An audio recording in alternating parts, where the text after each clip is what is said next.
There are a lot of challenges when it comes to hiring a personal trainer. We're well aware of this. One that I speak about all the time, of course, is the professionalism. The fact that this field is unlicensed, which is why in our 24-year history, all of our staff members have possessed at least a bachelor's degree in the field of either exercise science, exercise physiology, kinesiology, sport medicine, or athletic training. It's the way we maintain a level of professionalism. But there's a lot of other concerns. There's location, there's cost, there's time. There's expertise as far as type of workouts that you want to do and what the trainer does or doesn't do. But there's one out there that's a big challenge. It's one that I think in ways our field has not helped, but it's also born out of experiences that have nothing to do with a professional trainer. And that is combating the trainer versus bully mentality when hiring a personal trainer today on the Personal Edge Fitness Podcast.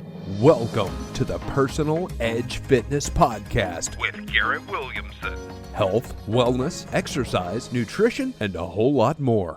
Got questions? Call us and leave a message at 251-278-EDGE or message us at Personal Edge Fitness on Facebook and Instagram, at Team PE on Twitter, or personaledgefitness.com. Hey, good day and welcome to the Personal Edge Fitness Podcast. Thank you so much for joining me today. My name is Garrett Williamson. I'm president of Personal Edge Fitness and the host of the Personal Edge Fitness Podcast. Thank you so much for joining me on another topic that most people don't understand and wouldn't know about. And I'm surprised I haven't done a podcast on this before because it's one that I want to address and I'd love to get out in the public and hopefully dispel this myth that is, I hate to say, it's being perpetuated by other people in this field. We're going to dive into it in just a second. Let me tell you how to get in touch with the show. You can reach out to me at area code 251-278-3343. That's 251-278-EDGE. You can also reach me at Garrett, Garrett, at personaledgefitness.com. That's my email address, personaledgefitness.com, of course, our website, and Personal Edge Fitness, our Facebook page. Hit me up on X at Team PE. I'd love to speak to you about this topic or any other, or, like I say, anything that dispels the myths of health, fitness, and wellness. This particular topic I came across by talking to a client, and talking to 3 clients, as a matter of fact. For years, I worked with the senior population.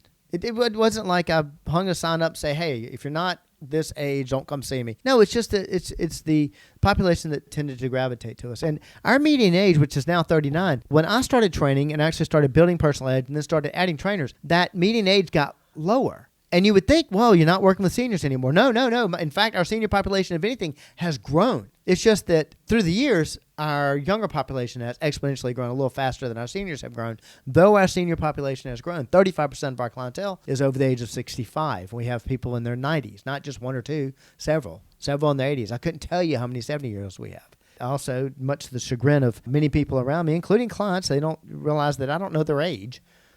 I hate to say that because they've been working with them so many years, I've forgotten because it has no bearing on anything that we do. But I see this mostly in the senior population. We see this with some of the younger population, and that is what an image of a personal trainer is to them. I'll tell you how this came about. I'm born and raised in this town. I actually started in this area. I started personal training on the other side of the bay on the Eastern Shore, which is where we have a facility also. But I'm born and raised in this town. I come from a medical family. My father is a well-known physician in this area for 35 years. He was the chief police surgeon. My mother has been heavily involved with the arts in Mobile, been head of the docent program for 40 years in Mobile, and it's not a huge town. And so there are plenty of people that know me. They know my background. I've run into people that I haven't seen in years that remember that I pole vaulted in high school. So to say that a lot of people are somewhat familiar with me in this town, sure. A lot of people that are familiar with me that are past a certain age that desperately need our services, that can afford us, that know where we're located, know me, all that stuff, and they want to make a difference, but they still stay away. That was something I knew about for years. I had a particular client. He's actually a particular friend. He was my orthodontist. Great, super, wonderful, tremendous man. I'd run into him at parties. I'm going to come see you. I'm going to come see you. He said that for years. And I remember being at a particular Christmas party and running into him, and he said that. I don't know if maybe I'd had a drink or something, but I looked at him and I said, hey, don't tell me that. Quit telling me that. And he looked at me shocked, and I said, you've been telling me that for years. You know where I'm located. You know what I do. Come see me. I think that challenge, throwing down that challenge actually is what made him, he showed up. He showed up like a week or so later, actually drove down the facility. And he was a client all the way until he passed away. Had a very close relationship with his client coordinator, would never miss his session. Had lunch 20 miles away, 30 miles away from here with a friend that he hadn't seen from college and had to almost cut the lunch short because he was not going to miss his workout session. That's how important it came to him. Another individual that the story was very similar. A senior, knew where we were, could afford our services, knew what we did, knew me, everything. But took forever to come see us. Thank God they finally did. And there was a third individual, and he probably was the one that really put his finger on this. In fact, he was the one that flat out said it. Very, very, very, very, very bright gentleman, and articulated probably better than anybody. Because there's still people out there that I know that know they really need to come see us, but aren't coming. And I sat down with these three gentlemen at different times, and I asked them, I said, look, what's your experience now? And to a man, oh my gosh, it's awesome. I would never miss that. I wish I'd done this earlier. So happy. It's so fun. I really enjoy it. The culture is wonderful. I enjoy my exercise. I'm getting in so much better shape. I had no idea it was like this. And then I would ask him, okay, why did it take you so long to come see us? You know where I'm located. You know my family. You know me. We were friends. Why? And the last person, the other ones had said different things, and I wrote them down. But I have to tell you, the last person, I don't want to mention his name, but he actually wrote me a letter. He wrote a recommendation for us, and he wrote in a letter. We've actually got it on parts of it on our website. But he wrote me a letter, and it was amazing, where he was able to really articulate why he didn't come down, and it happened to be fear. Now, he was 70s, very bright, well-read, one of the smartest people I know. When he speaks in this area, people pack the house. Very brilliant man. And he told me, he said, Garrett, he said, just like anything, if you don't know about this particular subject, you're going to try to associate it with something that's familiar to you. Like, if you know nothing about riding a motorcycle, but you've ridden a bike before, you're going to kind of think about riding a bike.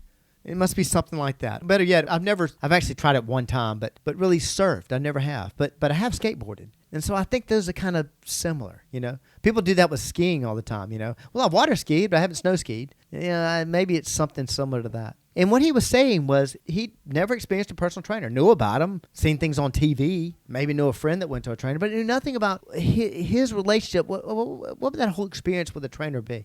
And so he went to try to find something in his life, like anybody automatically does, that what would a trainer be like? And he brought up two examples, and they were shocking to me. And I look back at the responses that I'd gotten from the other two gentlemen, and they were identical. But this particular gentleman, Norman, he articulated it better than anybody. He said, you know, Garrett, when I was in high school, my high school coaches were bullies. You may have had that experience. I had experience of that, of a high school coach that I look back and go, you know why I never left coaching high school? Because he could be, pardon my French, Billy Badass. You know, he was tough because he was pushing around seventh graders, made him feel real good about himself. But he said my high school coaches were bullies. And he said, believe it or not, I was a good athlete. But because I was bullied, I wanted nothing to do with the team sport. And so he actually got into horseback riding and was incredibly good at it. Individualized sport. And I started seeing relations there. Now I was very small, so I didn't play a whole lot of team sports, football, these kind of things. I never was introduced to baseball. I think would have been great at that. But I did the finesse sports. I was a gymnast, I was a diver, I was a swimmer, and eventually a pole vaulter. Loved the team dynamic. So I don't think I had quite that same response, but I understood what he meant. They were bullies. And, you know, it was a big comparison of, can so-and-so beat so-and-so? Let's pick on so-and-so because they're not as strong. They were bullies. And I'm sure that when I say a coach as a bully, that probably is not foreign. That concept's not foreign to you, whether you had them or not. I'm sure the concept isn't foreign to you. And then he said something else I would have never thought of. One of the two regrets I have two regrets. One of them, I never completed my Eagle Scout. And that's why I'm so dedicated to working with the Scouts and being a merit badge counselor. I've spoken at 3 Eagle ceremonies. But the other regret I have is that I never served. I never was in the armed forces. And I wish I had. And so I never had that experience. I never had the experience of a drill sergeant. And many of these boomers, of course, were in the military. And so the next comparison they had to somebody that was a coach, a trainer of exercise or fitness was a drill instructor. And you want to talk about intimidation. You want to talk about being a bully. Yeah. I mean, it's kind of their job. I mean, you've seen it on the movies, you know. Arlie Ermy. He was an advisor on Full Metal Jacket. But he ended up playing the drill sergeant because he wasn't a drill sergeant. He was an advisor, but he was so good at what he did, he actually was in the movie. The guy is a Marine. And the only reason I say he was a Marine was once a Marine, always a Marine. He's passed away now. But he started the movie and actually had an incredible movie career after that, even some on television because of it. But he was an advisor on the set, but he was a drill sergeant. And when you think of drill sergeant, I mean, I'm sure several of you conjure up the image of Arlie Ermy, yelling and screaming and talking bad to people. Well, this is what this particular client told me. You know, the only image I have of you is a bully as a high school coach or a bully as a drill instructor. That's why it took forever for me to come to you. It hit me like a ton of bricks. And I started doing some research on it and started looking at it because I've talked several times, I've done this in several consults, and talked about the fact that we have fought what I call the Hollywood image of a personal trainer. And I came up with that phrase, Hollywood image of a personal trainer. But what I mean by that is that whole concept of somebody yelling and screaming at you and making you lift heavier weight, and they're muscular and they're wearing ripped T-shirts all the time. And when you throw up, they're happy and they want you to fail, and you're not tough unless you pass out, no pain, no gain. That whole ridiculous concept of a quote-unquote personal trainer. I'm here to tell you something, folks. That ain't personal training. And I'm going to use my idiot term, but any idiot that tells you they are, doesn't know what they're talking about, then they're not successful. And if it's a personal trainer telling you that, tell them I said they are a complete idiot, and they're not a successful personal trainer. They may think they are, but I promise you, they're not successful. Why? Because there's not a population out there that is sadistic enough to hate themselves so much that they want that kind of ugly, absurd, negative reinforcement. Don't get me into this. Well, coaches that talk down to people, they're real successful. No, they're not. When they get upset with the player or something, the player really did make a mistake. When they do well, they champion them.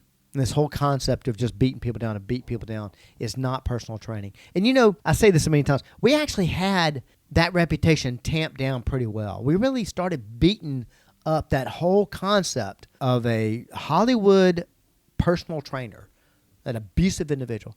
Then this program, which I know is largely popular, please remember it's a reality show, but it's a TV show. It is not real life, and that was the biggest loser, because you had a lot of that same concept there. Because people want to see that it makes for good TV. Well, it doesn't make for good personal training. I don't care what success you saw those people have. Go back and look at their long-term success. Look at whether or not they stayed in that abusive situation. It's not our approach. Never has been. Well, what am I going to say? That's our approach and we fail? No, I'm going to say we're successful. Of course we are. Well, what's my proof? 35% of our clientele is over the age of 65. Our average tenure of a client is 5.7 years. You're not going to have that if you have that type of culture. And that's why we focus so much on our culture. Our culture is our success. Yes, we have the most qualified staff in the Southeast. Every staff member possessing, at minimum, a bachelor's degree in the field of either exercise science, exercise physiology, kinesiology, sport medicine, or athletic training. We have the nicest facilities. This one won a statewide design award. I'm here in Mobile. The one on the Eastern Shore. We do in-home training. We do online training. We do corporate training. We've got 24 scholarships to our credit. We've taught 4 people to walk again. We've done incredible things, but why do people come and stay? Our culture. If you're not happy coming here, you're not going to be successful. Period. End of story. If you're not happy coming here, you're not going to be successful. I'll never forget, bless her heart, she's recently deceased, passed away, loved her death, Miss Ruth Berger. And I'm quite certain that Ruth wouldn't mind me saying this. And Harry or any of her other family members happen to hear this. I mean this affectionately. It's one of the greatest things ever said about me. On my grand opening, I'd worked with Ruth for what I thought was a long time by that time. It's 4 years. She was with me 15. But 4 years at that time. And I'd opened my facility at my opening party. And my father had recently had surgery. I was so proud that he was able to be there. But he was feeling bad, and he actually sat down. And he never sat down in front of a lady. But he was sitting down because he was still sore from his surgery. And little Ruth Berger, she was all of 5-0, loved her to death. She actually was holding my hand, talking to my father, and telling him, I hate this stuff. She hated exercise. Did not like it at all. But she sat there and told him, I hate this. The reason I come is him. The whole reason I show up and do this is because of him. Taught me something. First thing, it was one of the greatest compliments I ever received. And she wasn't talking about my ability to teach exercise. She was talking about the time she spent with me. She was talking about our culture. You ask our clients, they like it here. What do they like about us? And they'll start talking about the dogs that we have here, how happy everybody else, how upbeat everybody is. They probably won't even talk a whole lot about the exercises. Oh, our exercises are pretty darn good. They're amazing. Again, most qualified staff in the Southeast. Nobody better. But it's our culture. We're here to empower you. We're not here to beat you down. Why do I say that? Because I'm a nice guy? Because I'm a Christian? Well, okay, yeah, I do. But let's do what I do when I talk about, we want to get to the bones of a case, bones of a situation. What do they always say? Follow the money. Okay. I'm going to make less money. Look at it that way. I'm going to make less money if I sit there and create a negative environment and beat you down. We're here to empower you. Our mission statement is we seek to make you feel better about being yourself. That's not just a glorious, wonderfully sounding statement. That is our mission. That is our goal. I want to get a scholarship and go to a D1 school. Well, it'll make you feel better about being yourself. Wait a second. Doesn't sound like you want what I want. Well, let's see. Will getting a scholarship make you feel better about being yourself? Yep. Let's get to it. I'm scared to come in there. I've never exercised before. Those machines intimidate me. I actually had this case. I don't know how to exercise. I've never exercised before. I've never been in a gym before. I've never worked with a trainer before. I don't know what clothes to wear in here. I don't know where to buy those clothes. This is true. This was an actual occurrence. I set him up with the client coordinator. The client coordinator did all of it for him. Stayed with us until that person passed away. It's all about the culture and providing a welcoming culture and not perpetuating that ridiculous bully image. And if you are a trainer that is still, when you're thinking about getting into this field and you think, well, I'm going to make somebody do something, first and foremost, you're never going to make anybody do anything, period, end of story. If you say that you do that, you're fooling one person, it is yourself. If somebody has a gun to their head, they still have a choice. You're never going to make anybody do anything. And the second thing, I'm going to force somebody to do that. No, you're not. And if you take that attitude, shame on you. If you haven't gotten in the business, that's your attitude. Change your attitude. Don't get in the business. If you're in it and you're doing this, I'd like you to get out of the business, but don't worry. If you don't choose to, you keep that up, you will be out of the business. You will be out of business, I guarantee you. The only reason I hate it is because you get to call yourself a personal trainer, and many times you're not even, and there are people that have degrees that do this, but many times it's a weekend certified trainer that's doing it. And they get to call themselves a trainer, just like I had to call myself a trainer with 6 years of collegiate degrees, a bachelor's and a master's degree in this. You get to call yourself just what I call myself. Therefore, the uninformed public, not their fault, thinks you do what I do. You don't. You don't do what we do. I get so angry about it because I cannot stand that this thought process, this lie, yet again, another lie of age, lie of food, now the lie of bully trainer, is keeping people from making a difference in life. It is keeping people from saving their lives, enhancing their lives. If you have a loved one that needs help in this area, I promise you, whether it's kids, whether it's middle age, whether it doesn't matter. Every single person in the spectrum, we address culture is important. They've got to have a positive environment to come into. And if you think for 1 second, yeah, but that wouldn't fit me. Yeah, it would. Every single person that comes in here, I promise you. Because the culture is made to fit you. We have as many different programs as we do people. And we learn how they're affected here in their mind. First and foremost, the body is the easy part. But how you're taught to, how you're greeted, part of the reason why we have dogs in the facility. It's got to be a welcoming, happy place. Even if, like Ruth said, you hate exercise. You want to make it a happy place to come, a place you look forward to, and make the journey of getting better. Well, make you feel better about being yourself because your journey of getting better is easier. If we can help you with that, please reach out to me at area code 251-278-3343. That's area code 251-278-EDGE. You can reach me at Garrett, Garrett, at personaledgefitness.com. That is our website, my email address, and our website. Personal Edge Fitness is our Facebook page. Hit me up on Twitter at Team PE. We'd love to help you reach not only your level of wellness, we'd love to help you make you feel better about being yourself. And I always like to end that way, obviously. But that's the way we're going to help you reach your level of wellness. Thank you so much for joining me today. Hope to see you next time.